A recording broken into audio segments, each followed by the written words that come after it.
This is a classic PC from the early 2000s. We've got a silver case and it's even got the matching silver optical drive. That was always a problem when the transition was happening between beige PC cases and black PC cases. There was this silver period where they tried introducing silver PC cases, and the problem you would have is that optical drives were mostly beige, and then they went to black, and there was only a very short period of time when they actually made these silver ones. So that's probably why there's a black one here, because finding a silver one is pretty difficult. I don't have any in my collection of optical drives, and I have a bunch of them. They're either beige or they're black, not silver. So this is pretty rare. And this case is kind of, you got those shuttle PCs that had this kind of style of front, and this is sort of a combination of these design patterns, and it says it's a V770. That's not a button. This is a power button. That must be reset, and you've got this Thermaltake dial here that probably lets you control the fans. We've even got a silver floppy drive, again another fairly rare thing, but I don't know what is inside this PC and I don't know if it will work, so let's have a look. It's got this pretty curvy see-through perspex. There's 3 different positions for the screws on the back. Once we take the side off, we can see what is inside, and we've got this interesting looking Thermaltake fan here that's only got 3 fins on it, and these additional connections. We've got this, looks kind of wonky, and it's got cables that have been wrapped. It's even got a SATA, and then these are the IDE cables, and they've got they're normally the thin ones, but they're in these tubes, and these are Akasa cables. IDE. We've got an NVIDIA Enforce 2 chip there, so there must be another one there, and it says it's a Soltek motherboard. Here's a closer look. This is a Colors IT, which is now CIT. This is a 550 watt PFC Pentium 4 Athlon power supply, and you've got a wonky sticker. It says it's a 550 watt. It's got 35 amps on the 5 volts, which is quite high. 28 amps on the 3.3 and 30 amps on the 12 volt. And then we've got a graphics card. We've got a network card at the bottom. This is AGP. And we've got a bunch of spare memory at the bottom of the system. So there's a combination of what looks like DDR and SD-RAM.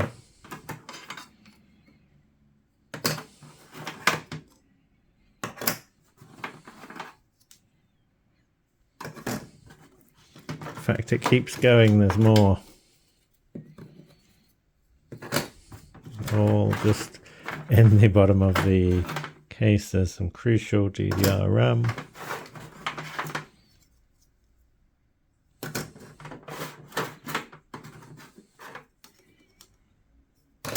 So hopefully we'll be able to use some of this in this system. So there's that many sticks of DDR RAM and about 3 sticks of SD RAM. Interesting sort of adapters for fans here. The motherboard connector as well. And I'm just checking the capacitors on this motherboard. They look okay at first glance. This fan has just got one wire connecting that. So this red wire goes all the way up here for the actual power for the fan. It kind of goes down there and up there and back there and through here and through to this adapter. This drive is not connected. There's a floppy drive and then there's no hard drives, but you can see that if you did have hard drives, there's plenty of space in this system for multiple hard drives.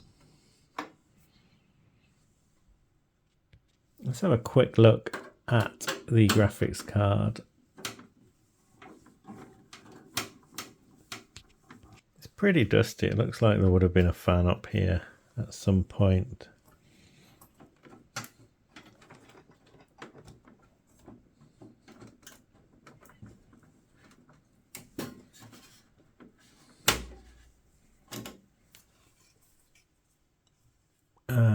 This is the graphics card, 128 9200 SE, so that'll be an ATI Radeon 9200 SE, 128 megs, composite out, S-video out on the back there. Whoops. And pretty dull looking network card. Trying to see if I can see the motherboard make anywhere. Nice purple color for the motherboard.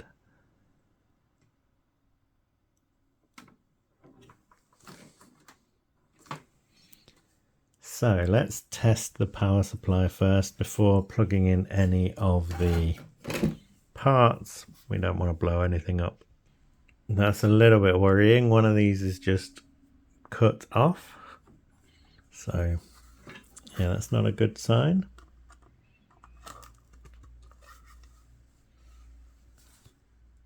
So there's a switch on the back of the power supply. I've connected up to a power supply tester and I'm going to switch it on now.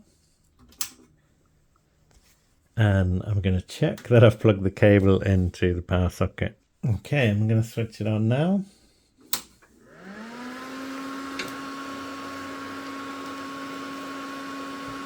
Okay, so that is loud. We've got 11.6 volts on the 12 volt rail, 5.1 and 3.4. Unfortunately, that is not controlled by the front dial.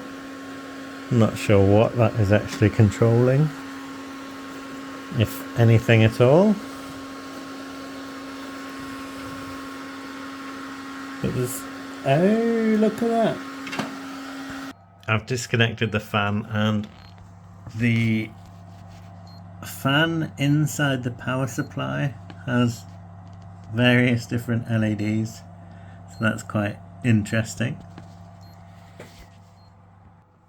But yeah, back to these figures. They're almost okay. They're not great though. Okay, I think my plan is to pick some memory crucial, put that in and try it. It all needs cleaning thoroughly, but I want to see if it actually does anything to begin with. And then if it's interesting, then I can spend some time cleaning it. I think the case is in some need of serious cleaning. It's not in a good state. Okay, I've connected up the video cable, connected up the USB keyboard and mouse, connected up this monitor, and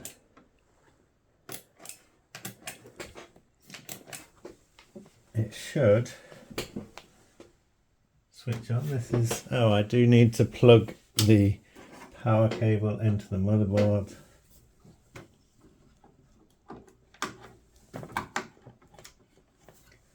Let's try again.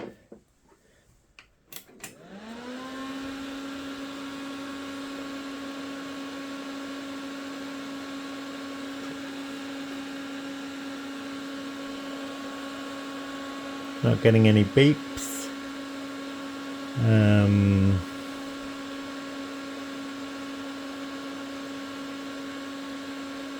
Not getting anything really. I've got the green light on the front here,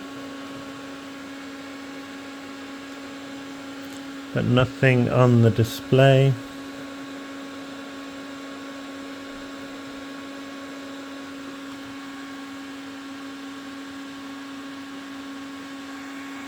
So if we go back to this connector, this might be the 4-pin connector that is needed back here. So this power supply is pretty much no good for this system. We haven't got the CPU connection connected. So I'll switch over to a different power supply. This power supply looks like it's from 2005, so 20 years old. I've managed to extract that from the PC. Okay, I'm just going to hook up a CX500 power supply. It's currently switched off.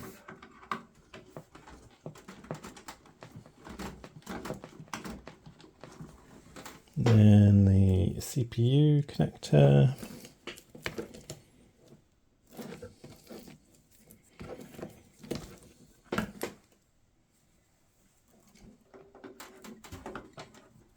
And maybe if I connect this up to this, we might get fan speed control. So let's try that. Okay, so switching the power supply on, switching the power button, and yeah, I do have this control for the speed of the fan, and we've got an XP 1500 according to that screen, but we might need to check the CPU settings and put them in. Is this a copper heatsink back there? So the USB keyboard is working. We've got into the BIOS and we've got CPU ratio and voltage control. So if I knew what processor that was, I could set this up here.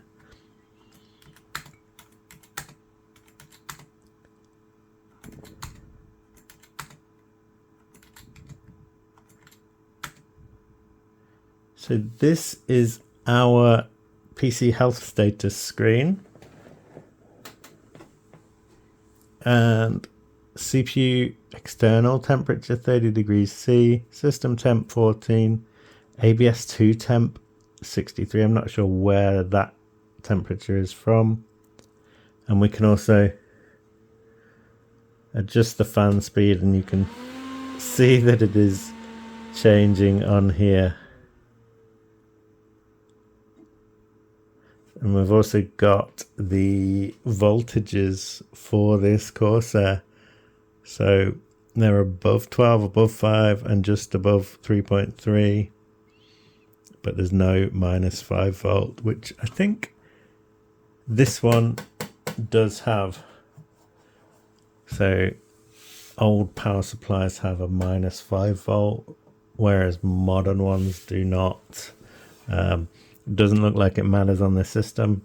You know, we put some memory in, switched it on, and it worked. So yeah, I think we might have a fairly nice heatsink back there. It might be copper, and the fins look like they might be copper as well. Here is the copper heatsink that I'm talking about. All of the fins are copper, which is pretty rare, and a cool purple motherboard, quite neat as well. There's nothing in this optical drive, but it does open after some initial reluctance.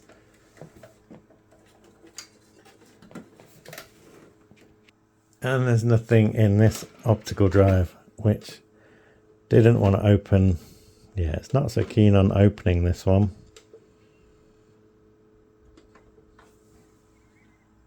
So what do we do with this system? I think it's kind of quite time period correct. The silver case and the silver components are quite rare, but it's also quite interesting to see that, you know, this fan for the processor has one cable going to the motherboard so that it can tell the motherboard the speed of the fan. There's another cable going to this front dial where I can control the speed of the fan, and then the power is actually going through this cable to a Molex adapter here. It's quite a mad setup, and this dial at the front mostly does nothing. I'm still turning it and nothing is really happening, and then suddenly it kicks in and now we're at 3000 RPM, and now we're at 4800 RPM, and then it goes all the way up to 5000, nearly 5500 RPM for this fan.